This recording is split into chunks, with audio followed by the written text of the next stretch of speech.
All right, so we'll go ahead and get started this morning. Thank you for joining us for this installment of the Cape Perpetua Speaker Series. Today we're going to be learning about the Fivemile-Bell Landscape Restoration Project. And next Saturday, December 19th, we will be learning about the gray whale migration, an amazing journey of survival from the Arctic to Baja and back. Just a quick note on the Cape Perpetua Collaborative. My name is Tara Du Bois, and I'm the communications coordinator for the collaborative. And it's a pleasure to organize this series in partnership with the Siuslaw National Forest. And our vision for the collaborative is to foster communication and collaboration within local communities. And our guiding principles are community engagement, leveraging resources, and engaging in partnerships. And as you can see at the bottom here, we have a variety of partners that include federal agencies, state agencies, some local nonprofits, as well as the Confederated Tribes of Coos, Lower Umpqua, and Siuslaw Indians. And our focus is around the Cape Perpetua Marine Reserve, which is the largest marine reserve in Oregon. And in addition, with its marine protected areas to the north and south, there's protected waters between Yachats and Florence. And today's fun fact is that there are 5 marine reserves in Oregon. The northmost marine reserve is Cape Falcon Marine Reserve up near Manzanita and Cannon Beach area, I believe. South of that is Cascade Head Marine Reserve, just to the north of Lincoln City. Then we have Otter Rock Marine Reserve, which is Oregon's smallest marine reserve. That's just north of Newport. And then, of course, the Cape Perpetua Marine Reserve here on the Central Coast, just south of Yachats and north of Florence. And then to the furthest south is Redfish Rocks Marine Reserve near Port Orford. And the collaborative hosts a variety of community science projects. As you can see here, some of them are seasonal, some of them are monthly. And we also are hosting, in addition to this speaker series, we're hosting a Young Scientist webinar series on the second Tuesday of the month, October through April. And you can find out more information about all of our events and our speaker series on our website at capeperpetuacollaborative.org. And just click on the events tab and it'll bring you to the calendar. And also feel free, we'd love to have you connect with us on our Facebook page at Cape Perpetua Marine Reserve. And then we'll also be posting this recording as well as all of our past presentations from this round of speaker series on our YouTube channel under Cape Perpetua Collaborative. And with that, I'm gonna introduce our speakers. We've got Paul Burns with us. He's the Fivemile-Bell project manager with the Siuslaw National Forest. And Johnny Sundstrom with NEPA project contractor coordinator with the Siuslaw Institute. And with that, I will stop my screen share.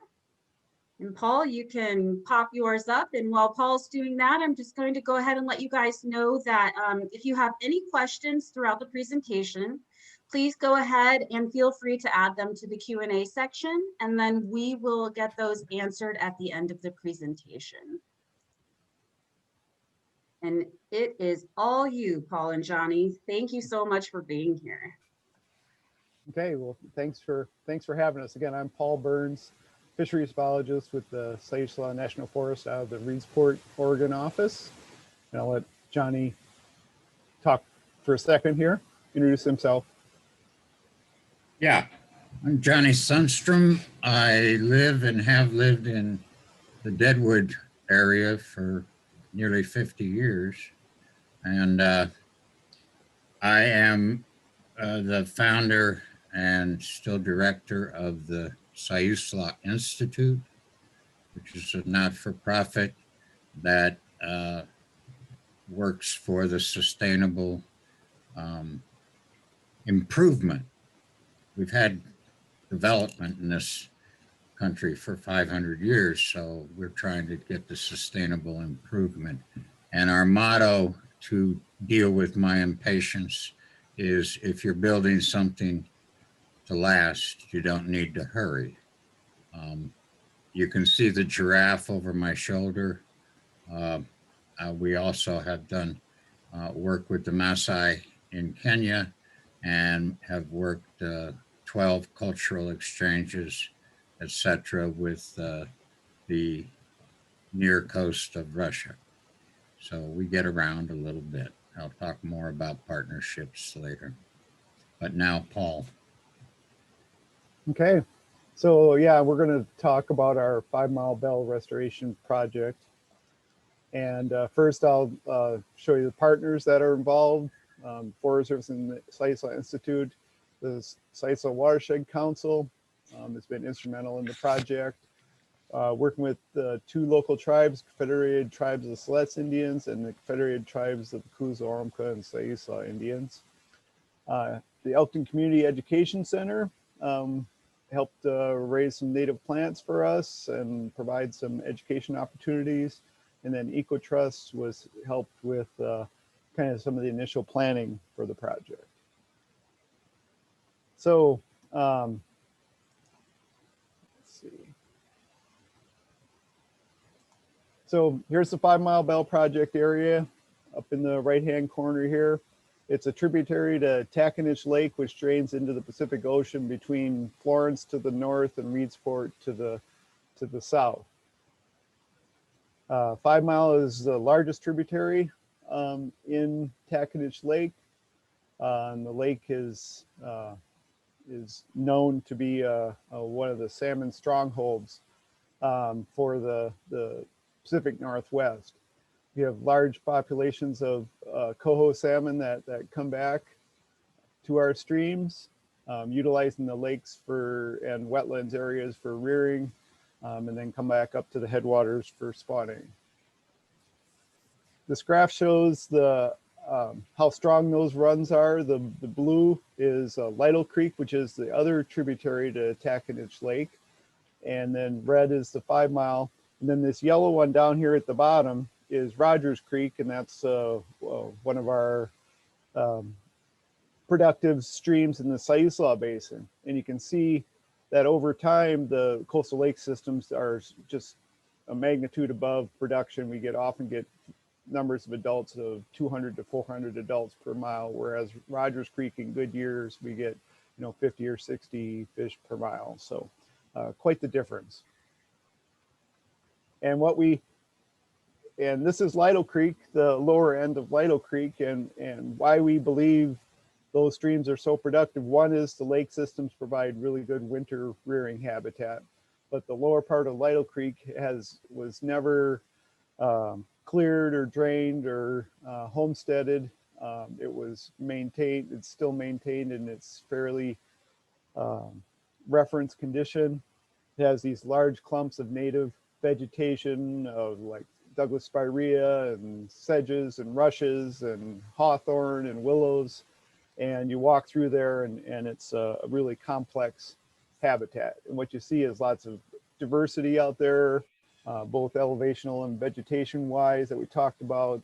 Lots of flow paths of water, not really one main channel. Lots of beaver activity, other wildlife species as well. And then what we call maximum patch complexity, which really makes for hotspots for biological organisms. And in my title that we had, I talked about stage 0, and this is a stream evolution model that was edited in 2013, and it shows this upper stage, stage 0, is a stage that was added, and it is a stage of streams in depositional or wide flat valley areas where instead of seeing a single thread channel, we see multiple channels spread across the valley floor, and it's occupied all throughout the year, not just at flood events. And so that's an important thing to remember. We're talking about depositional areas, not really transport, and we'll talk some more about that later. So this is kind of that Lytle Creek again image or schematic of it. And we talk about what happens in Lytle during high flood events is that stream per unit width is spread out throughout the floodplain. And that's what's really important for juvenile coho especially, so that they're able to stay within their habitats and not be flushed down to the lake prematurely. So let's look at pre-project conditions for the 5 Mile project. So this is an image of 5 Mile Creek in 2003, just after the Forest Service acquired 600 acres of the 5 Mile Valley.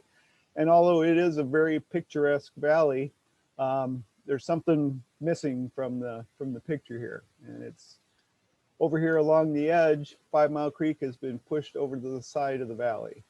And then you also see that there's drainage ditches that run along the edge that capture the rest of the flow. So when the homesteaders came in, they needed to drain the land to be able to farm and raise their animals, to be able to survive there. It was a necessary thing for them to do. And, you know, it's working with Johnny and the Siuslaw Institute and others. And, you know, these areas were no longer occupied by homesteaders and people living out here as much. So we're in the process of what we call repurposing, or putting them back to more of a natural condition. And if you look, this is some of the earliest footage we have of 1941 of the old channel in the blue, and in the red was the channel before we started the project. And you can see it was severely straightened over those, you know, 70 years of time, most of it in the 1940s and 50s. And in this reach of the stream had lost about a third of its length.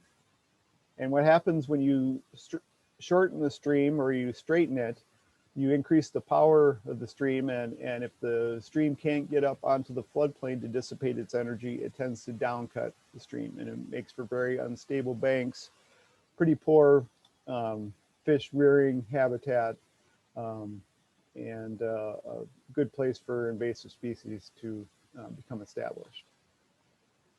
This is another picture in a different part of the valley. Ralph here is 6'2", and he's standing on like a 3-foot sediment deposit on this meander bend.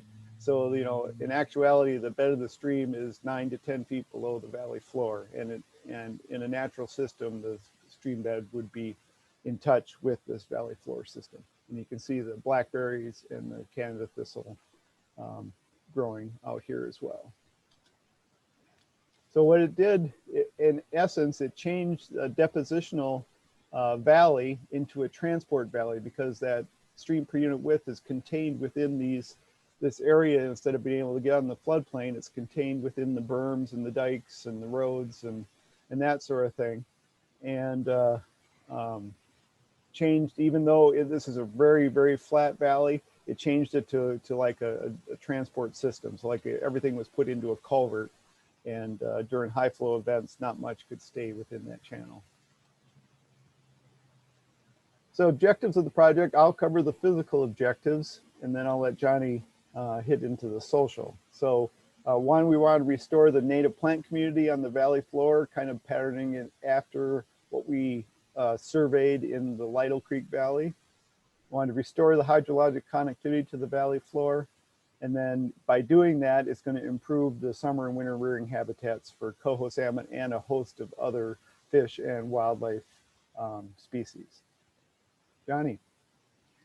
Yes, a couple of things about the social objectives.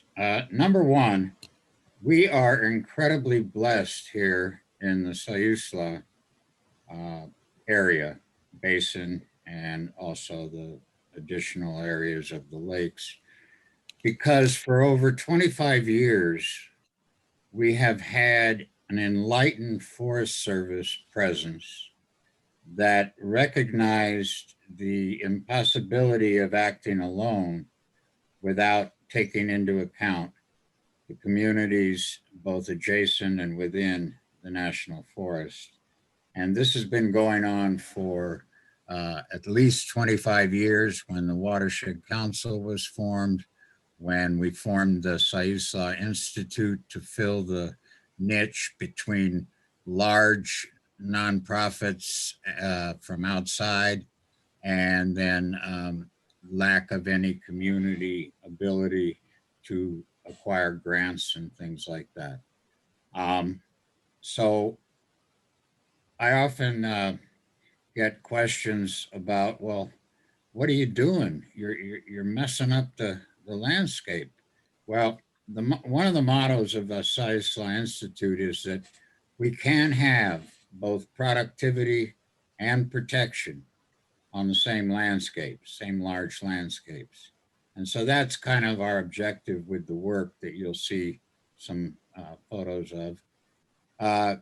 These values, local employment, the Institute manages the fiscal aspect of the large scale construction equipment and workers, that we have aspiration and even not a regulation, but we try to get our employment, our contractors for these projects from within 50 miles of the project where the capacity exists, or in this 5-Mile-Bell, it is located between Reedsport, Newport, and Monroe in terms of our recruitment for employment. And then if we don't have that kind of capacity that we need, we'll go a little bit beyond that. The other thing that goes on at 5-Mile-Bell is the use of volunteers. There's been several work days, and there are people who come to start out observing and then ask and try to get involved, particularly in vegetation management through the council.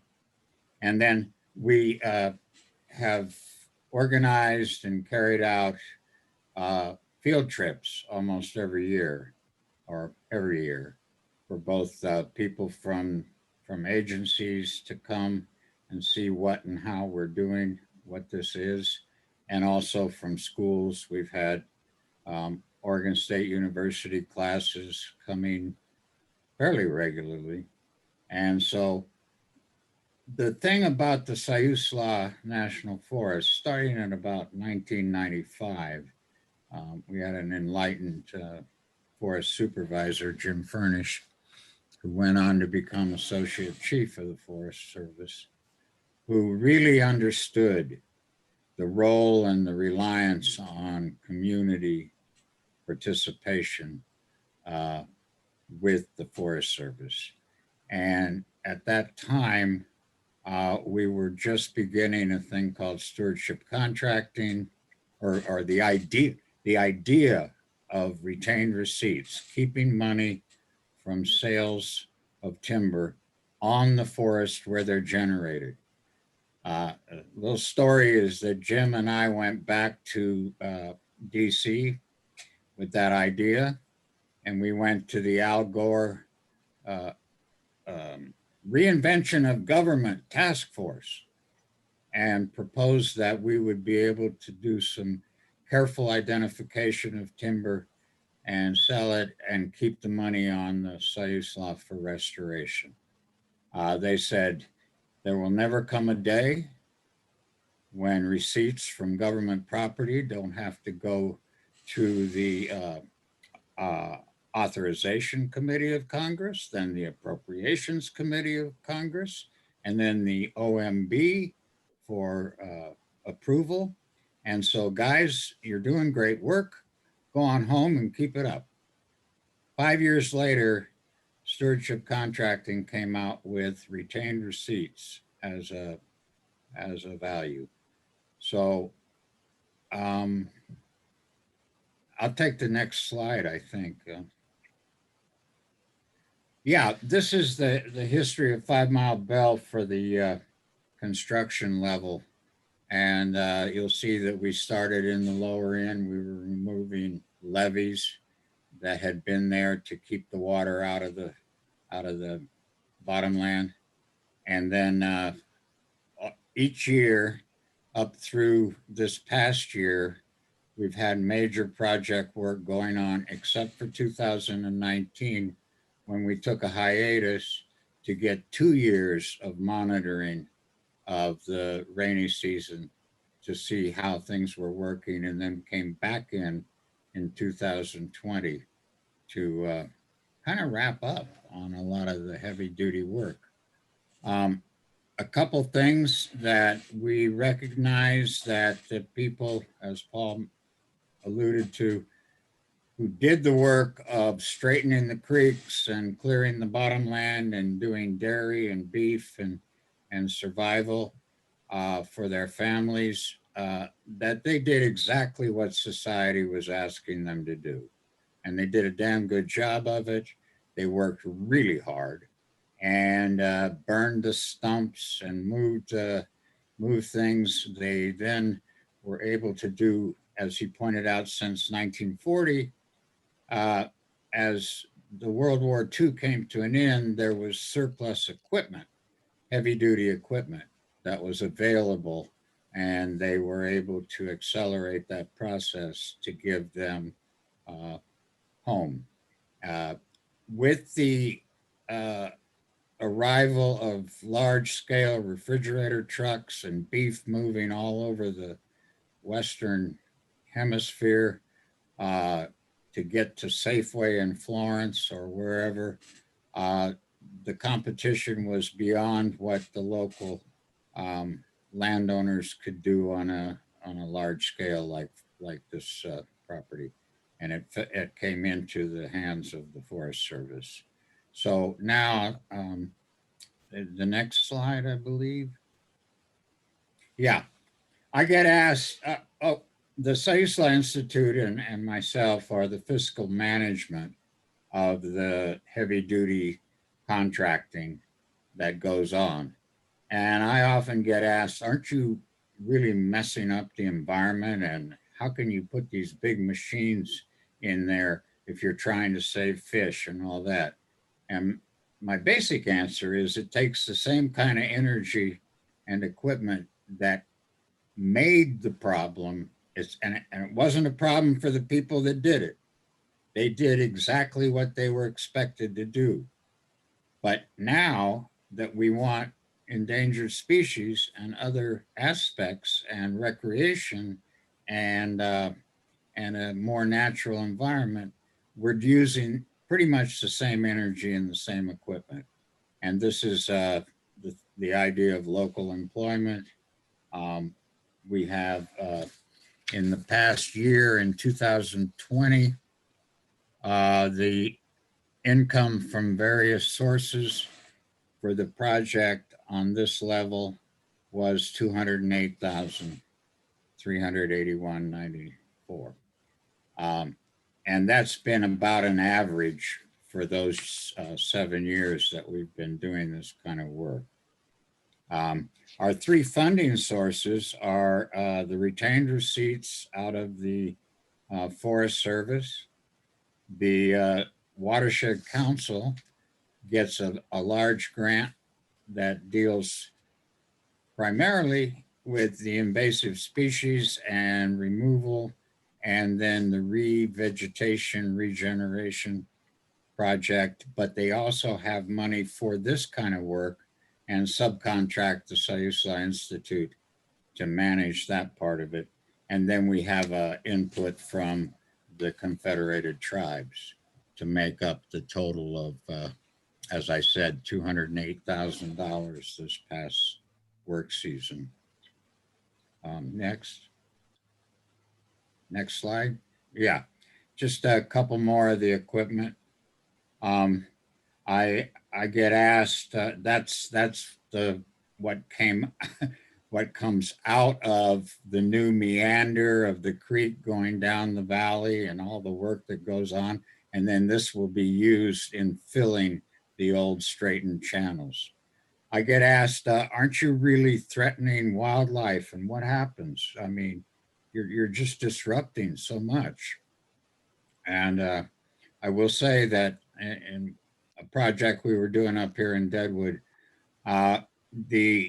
when we would get our excavator to work in the creek to put logs in and boulders and redirect and improve for habitat, we would get to work no matter how early. There would often be otters and eagles, or eagle in a tree watching us and otters in the pond. And they would then leave. They'd been there during the night, because we disrupted the fish habitat to fix it, and they had a field day, harvesting their own version of the resource of the fish. And then they'd come back when we left at the end of the day. So I don't think that bothered them at all. Anything next? Is there another one? I can Oh, go on yeah. from here. Okay, and then the next one, I'll let Paul take over, is the relocation of aquatic life as we do the process of the restoration to the habitat. So yeah, so like Johnny was saying, you know, we'd scrape off the non-native vegetation that was in the valley floor. About 98% of that vegetation that was there is non-native stuff. So we'd scrape that off. We'd put that in the bottom of these downcut ditch, or what was the old channel. But before we fill it, we have to remove all the critters that were from there. So we do a lot of pre-work of trapping and seining before, and then we'd utilize pumps to dewater the stream, take it down, and be able to get all the organisms out. And even up until the time there, you can see the excavator and the dump trucks are dumping that clean fill material, and we're filling the channel. And you can see our personnel down here, you know, waiting for organisms, getting the organisms, the last ones out before the channel is filled. So we spent a lot of time and effort using volunteers and people from different organizations, the tribes and Watershed Council and other folks come out and get them out. And often we see a lot of lamprey larvae. As we're filling, they kind of get the last ones that don't come out during the dewater. We're able to kind of squish them out of the sediment, and Ana Hernandez here is picking those out as the channel is being filled. So here's an adult Pacific lamprey that we caught in the project, some Western brook lamprey, sculpins, cutthroat trout, and lots of coho as well.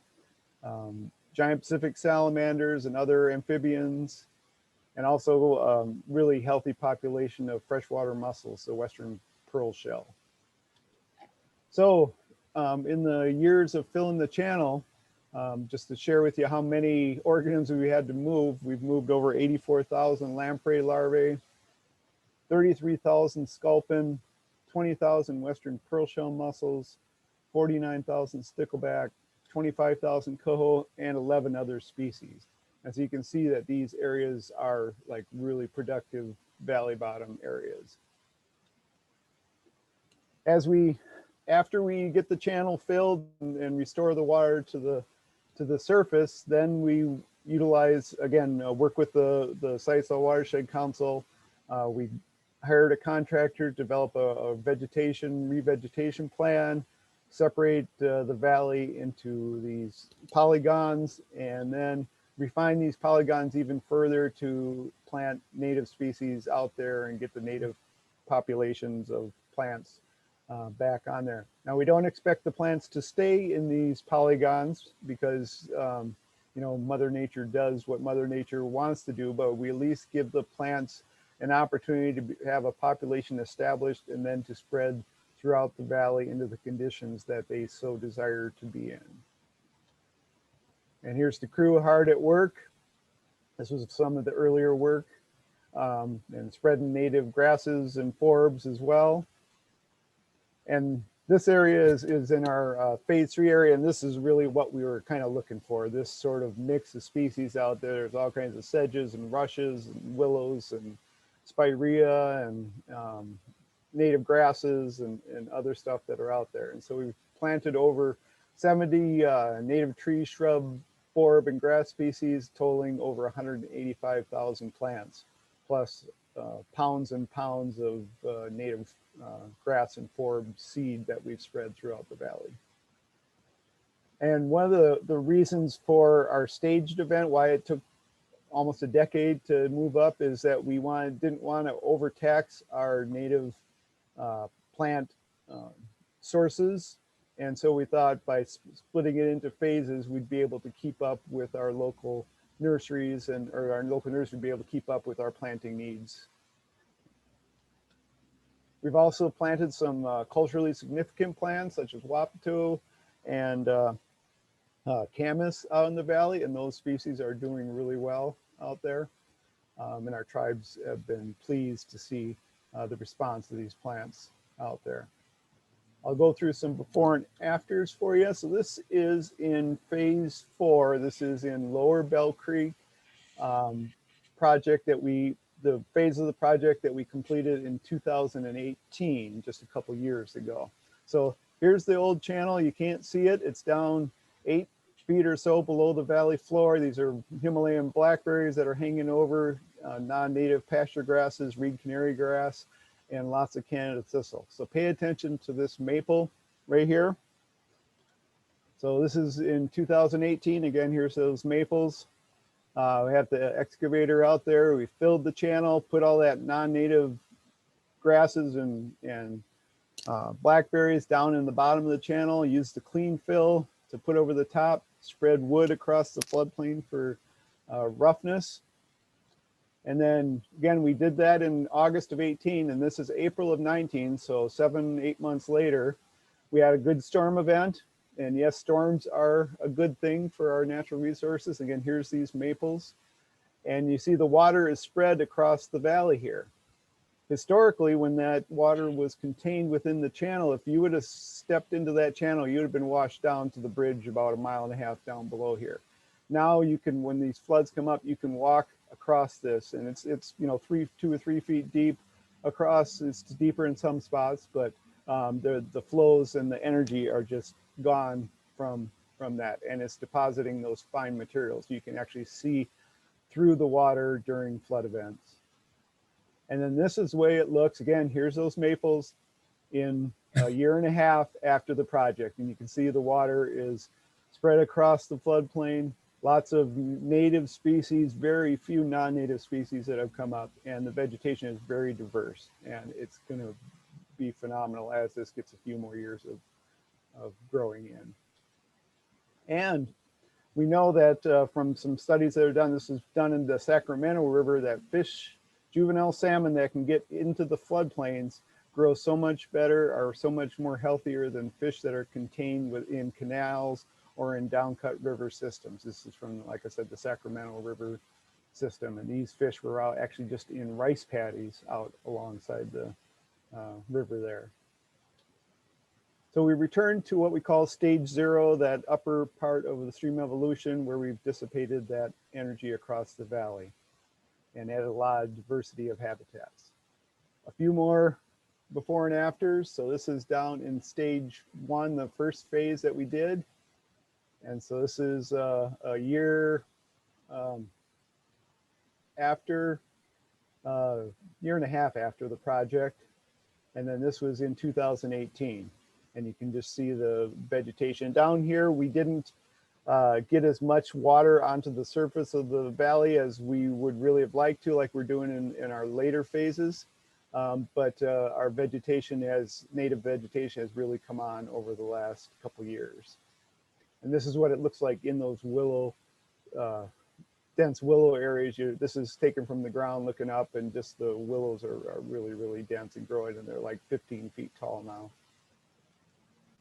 Again, you saw this picture before of phase 3, and this is what that area looks like now. Again, willows and sedges and stuff growing out there. We still have some reed canary grass along the edge that we've been working on, and a few blackberries remain, but nothing like it used to be.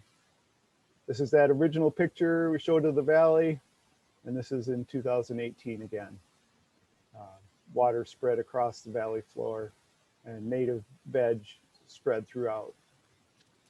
We also have done some valley road decommissioning. This is in Upper Bell we worked this year on, and this is the road that went along the side, and we reclaimed that, left it in a condition that we can get the UTVs up to do maintenance on the plantings and stuff, but added some wideness to the floodplain for the water to be able to spread across, and we'll go back and replant that some more. We worked on some of the old cat roads that were in when it was the property was originally logged. And these were capturing water and encouraging sediment to be eroded down onto the valley floor. And we've returned those to a more hydrologically functioning condition so that they aren't focusing water anymore. Some quick things on some of the monitoring. The different phases, we've gone from more of a channel-centric design and based on what we've been seeing with the monitoring, we went to more of the stage 0 up in phase 4 and phase 3 here. And this is a mapping effort that we've done just to show water distribution across the valley floor during the summer months. So this isn't even during high flows, this is during summer months. So it's good to see that water up there. Again, our vegetation, doing transect analysis. And the main thing to see here is down in our first phases, it took like 4 years. You see this purple line here of the native species to dominate, and then more than they're introduced after about 4 years. In our phase 4, this is the blue is before, and the salmon color is after, and you can see the switch was just the next year. So we know that to bring that water up to the valley floor, have it be submerged for a long time really keeps that reed canary grass and other species from reestablishing on the valley floor. Just some more pictures of the differences between some of the early restoration we did and what we've learned and are doing now. This station here is again from our first phase, and this is the one that really made us change how we were doing our restoration. We looked at this and say, why is this quadrant or this monitoring space so much more native versus introduced? And the reason is because this is what that quadrant looks like. This is where water was sitting throughout the summer, and these are all willow seeds that are being sprouted and sedges that are coming up on their own. So this is a condition we work to make throughout the rest of the project. As we talk, reed canary grass is kind of the demon out there. Best to scrape it off, bury it deep, and keep water over the surface.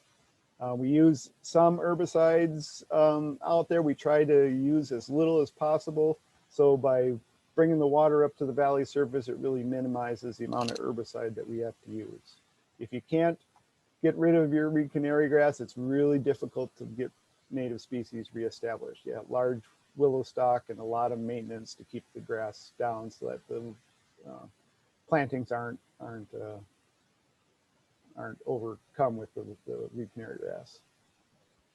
And then we talked about the water being at the surface. We've got groundwater wells out there in each stage. And this is after, you see there's a lot of variation in groundwater. This is the winter and this is the summer. And now after the project, it's all within 1 to 2 feet of the valley surface. So really conducive to growing those more wetland plant type species that we're searching for.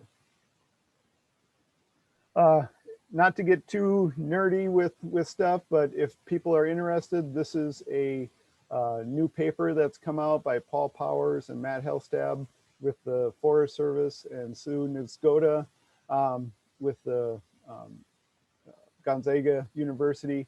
And it's just talking about doing a stage 0 approach and the methods to get to thinking about or to modeling out what that restoration would be. So this is a good one to become familiar with. And again, it's thinking about depositional areas different. We used to think, a single meandering channel was what we wanted everywhere. And in these depositional valleys like this, it's not a single pretty stream that we're looking for. We're looking for a lot of diversity and a lot of places where water is spread throughout the surface and conducive to really lots of production of all different species, botany and zoological production. And again, just as this another example of what one of those models shows, that we shouldn't be thinking about a yellow channel, we should be thinking about the blue through some of these depositional areas where we can do it. And then I'll end with just some of the critters we captured in our restoration spot from some of our game cams we have out there. The beavers have been really active, building some dams. It's about a 5-foot dam out in the lower 5 mile. And that's a really unique wild species that you just showed us. Yeah, thanks, Johnny. Wood ducks, lots of waterfowl out in those areas. Numerous species, much more than we've ever had out in the valley. And lots of different birds. The great blue heron is a common sight on our cameras, but we're also getting some of the secretive marsh birds like rails out there as well. And of course, the elk love the area. You see this bull that's out here, and they are always checking out the camera, moving through here, and deer. And then we get some nice sightings as well. This is the first real good picture of a cougar that we've gotten on our cameras. So she was quite a treat to see. So from there, we can take questions. And here is our contact information. Really great presentation. I really appreciated those visuals you shared, you know, of the before and after, and kind of how the streams work straight and then not. Before we get to the few questions that came in from the guests, I always have a question to the presenters about what it inspired you, or what was the aha moment that you decided, and you can both answer this, to kind of go in this direction and want to research and take on projects such as these. Johnny, you want to go first? All right. Yeah, when I moved into Deadwood in the early 70s, the fish populations were fairly strong compared to what's happened since then. And we have 3/4 of a mile of Deadwood Creek running through the property. And it was just a really important part of my life when the fish came up every year, to just go down and hang out with them and watch them fight and breed and do all the other things that they came here for. But as the years went by, from 1970 or so until the 80s and 90s, I noticed a diminishment of the population, serious reduction, and it started to worry me. And I was also recruited for the Soil and Water Conservation District at that time in the late 80s. I've been chair of that organization in here for many years. And with that work, and then the evolution of the Watershed Council and the governor's Watershed Enhancement Board and other energies started to make it possible for private landowners to get engaged in restoration or healing some of the changes that had gone on due to society's needs. And so that tripped me out of my privacy and anonymity. And I was slowly dragged into this work, which spread out. In 2004, the Siuslaw Basin Partnership won the International River Prize, given out every year. One international prize given out in Brisbane, Australia. And with our partnership of the council and the Forest Service and the Institute and the tribes, we were finalists the first year, 2003, and then we became the winners of the prize. And that brought both notoriety and challenge. And they expect you to become involved with another river basin somewhere in the world that has similar things that they can learn from you and your model. They call it, we'd like you to do twinning. So we learned to do twinning and looked across the Pacific to our nearest neighbors in Russia with salmon issues. So we work in, for 12 years, we worked in exchanges, 6 exchanges going both directions with teachers and city council people and all kinds of different people and fish biologists and things coming back and forth. Then my son opened up the possibilities and things for us to work with pastoralism in Kenya with the Maasai. And so it's been a great ride. And I still like my privacy and to hide out a little bit, but opportunities such as this today to share the success of the work and to be able to show what happens when we have true partnership on the landscape, where no matter who gets the money for the project, you throw it on the table, and whoever's got the capacity to carry it out and do the work and do the partnering is the way we've learned to work here in the Siuslaw. And so I don't know when I'll get to stop. My version of retire means to get tired again. Don't really want to. So thank you for including me in this morning. Yes, you're welcome. Thank you. I guess I can't top what Johnny said there, but what my kind of turning point is that I was really fortuitous to when I came to the Siuslaw National Forest in 1995, that I had a mentor that took me under his wing and did a huge brain dump for the 5 or so years that he was still on here. Lynn Hood from Mapleton, the old Mapleton Ranger District. And that guy, his restoration was his passion, fish was his passion. Working with the local communities taught me all these things about how to do restoration at that time, and then I've just kind of continued in that vein, and expanding my knowledge and my traits, and getting people to come and peer review sort of things to be able to expand my capabilities, and then really being able to go out and spend time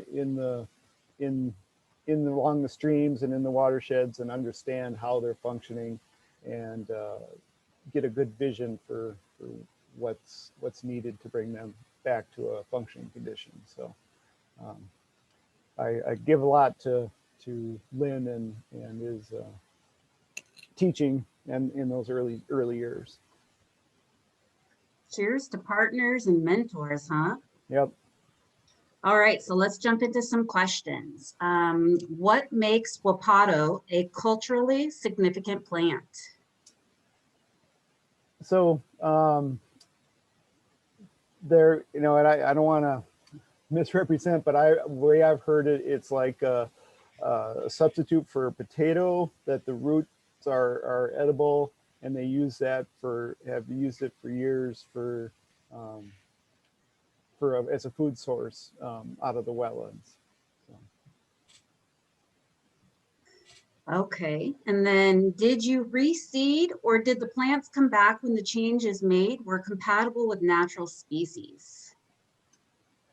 Both. So, we especially when we first started, we wanted to make sure that we didn't know how much seed was in the seed bank and what would come back and that sort of thing. So we started making sure that we had lots of seed to resprout if the conditions were right for it. And then what we found, like I showed in that one picture, what we found is where we were able to keep the water over the surface for longer in the year is where you Mhm. saw those native species that were still within the seed bank that would come up. We also were surprised by a native species that's not in our seed mix, that is a pioneer species, the toad rush.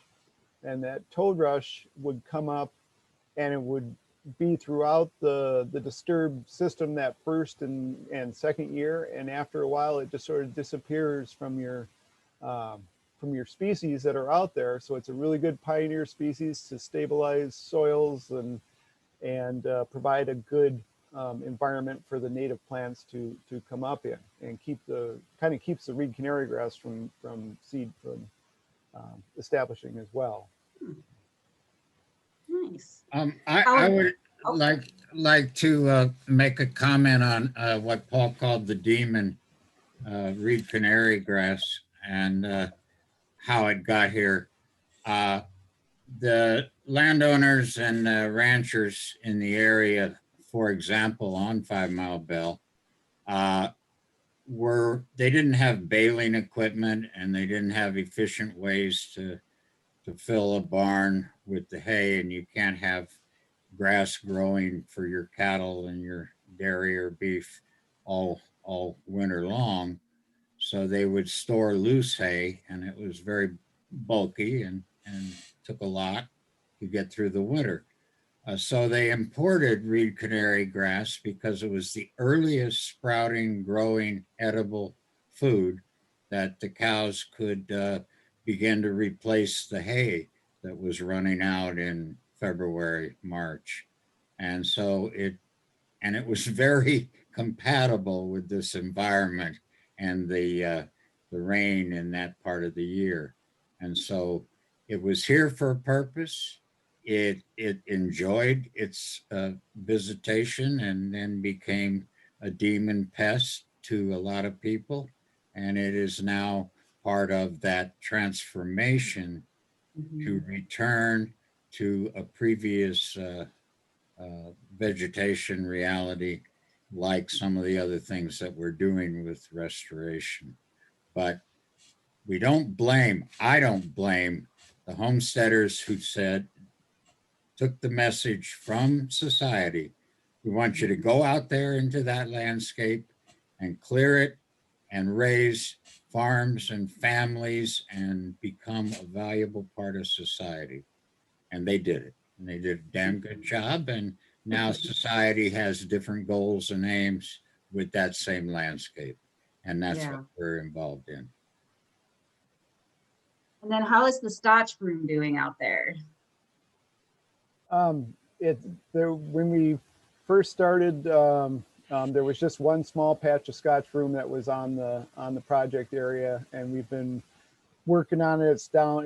There's still a little bit there, but it's a manageable place to keep it under control. It has not spread out into the valley, into the areas that we've regraded and stuff, which definitely was a concern out there. We've also got rid of. We had a small infestation of the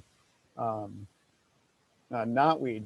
Himalayan knotweed was out there, and we managed to eradicate that from the valley. So that's a really good thing. That's a really kind of plant that'll take over riparian areas. So we made sure we got rid of that when we could. And then Johnny, there's a question for you. When's that book 3 of Homegrown available? That must be Jim Grano. Yes. Yeah. My entertainment is when I write novels, and I got 6 are published. You want one? I'm much cheaper than Amazon or any other source. So you've got my email right there. Go to Amazon, you'll get the descriptions of the books. And then if you find that you want one of the 2 trilogies, you can order from me. This is, I'm unashamed self-promoting, but that final novel of that trilogy is about to go to the publisher, Jim. And And then, oh, yeah, it's actually called old growth, and it's about the controversies over timber in this area in the late 80s. and then Jim also asked Paul, how are the Packers doing? But more seriously, is there public access to the valley? Go Pack, go. Is that an elk hunter?